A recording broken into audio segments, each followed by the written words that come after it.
平日。それでさ、ああなのよ。そうなんだね。あら、チットちゃん、何か作るの？ちょっと創作意欲が湧いちゃって。試食ならお手伝いしますよ。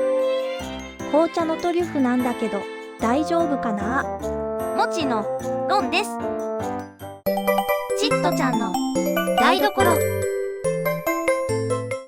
材料はご覧の通りよ。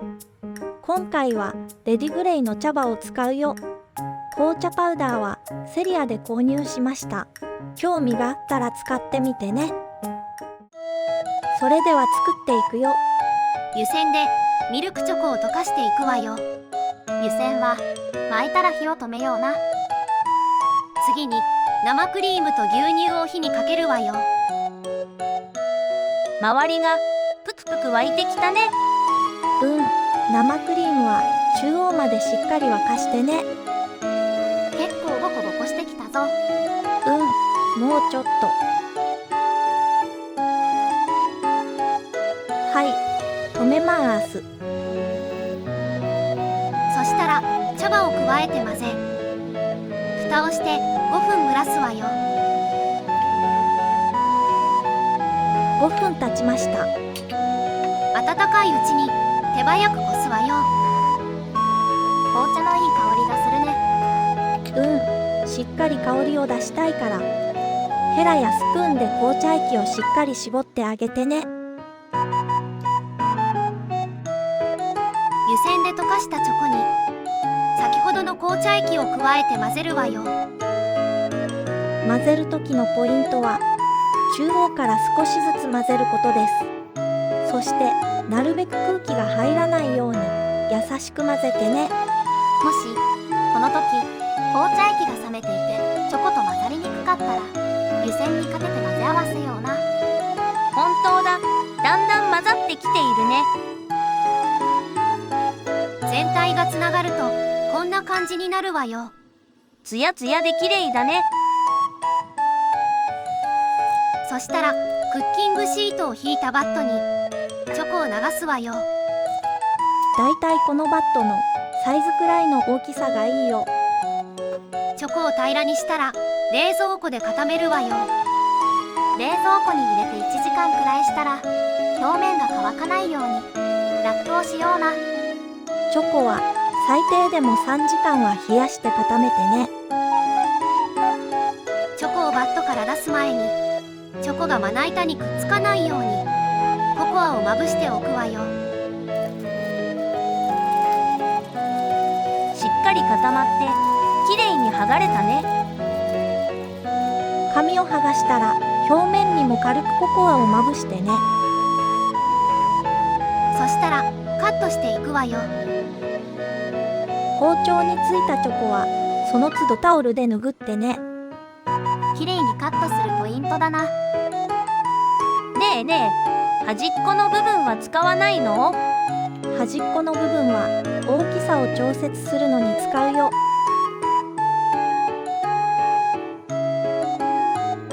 そしてカットしたチョコを丸めていくわよ。上手に丸められないよ。表面のココアが多いとまとまりにくいから、余分なココアははたいてから丸めるといいよ。なるほど、少し丸めやすくなったぞ。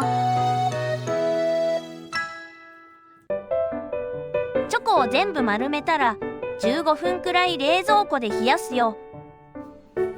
仕上げ用の粉糖を準備するわよ。今回は紅茶パウダーも合わせています。仕上げはココアでも大丈夫だよ。あと粉糖はダマになっていることが多いからふるいでふるっておこう。ミルクチョコを溶かして丸めたチョコをコーティングしていくわよ。手のひらに少しだけチョコをのせてコロコロとコーティングしていくよ。ねえねえ、コーティングのチョコ薄いんじゃない？はい、薄くて大丈夫だよ。今回はこのコーティングを3回繰り返すよ。薄い膜を3層作るってことだな。この作業をすることによってパリッとした食感になるよ。なるほど、おいしそう。1回目のコーティングができるとこんな感じよ。さっきと同じように2回目のコーティングをしていくよ。1回目のコーティングが剥がれないように優しくコロコロしような。2回目のコーティングができるとこんな感じよ。いよいよ3回目のコーティングだね。チョコでコーティングをしたら粉糖をまぶしていくわよ。全体にまとわりつけば OK だよ。はい、粉糖をまぶしました。なんかあんまり綺麗じゃないよ。はい、これから整えていくよ。それでは茶こしを準備します。手で粉糖をなじませて茶こしでコロコロします。茶こしでコロコロすると余分な粉糖が落ちていくのね。綺麗な丸になったね。地道ですが、この作業をしていきます。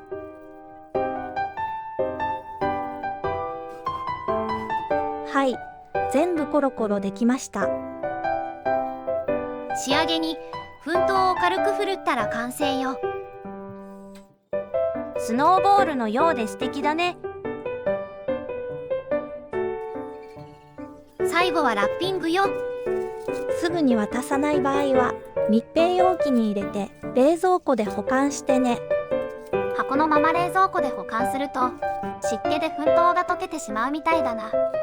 箱で保管したい場合は箱ごと密閉容器に入れるか、箱をしっかりラップで包んで湿気が入らないようにするといいよ。体裁も良いしプレゼントにもぴったりね。もちろん自分たちのちょっとリッチなおやつにも良いね。チョコの扱いは少し難しいけどとっても美味しいから、ぜひチャレンジしてみてね。見てくれてありがとう。チャンネル登録よろしくね。インスタグラムも始めました。フォローもよろしくね。みんなまた見てね。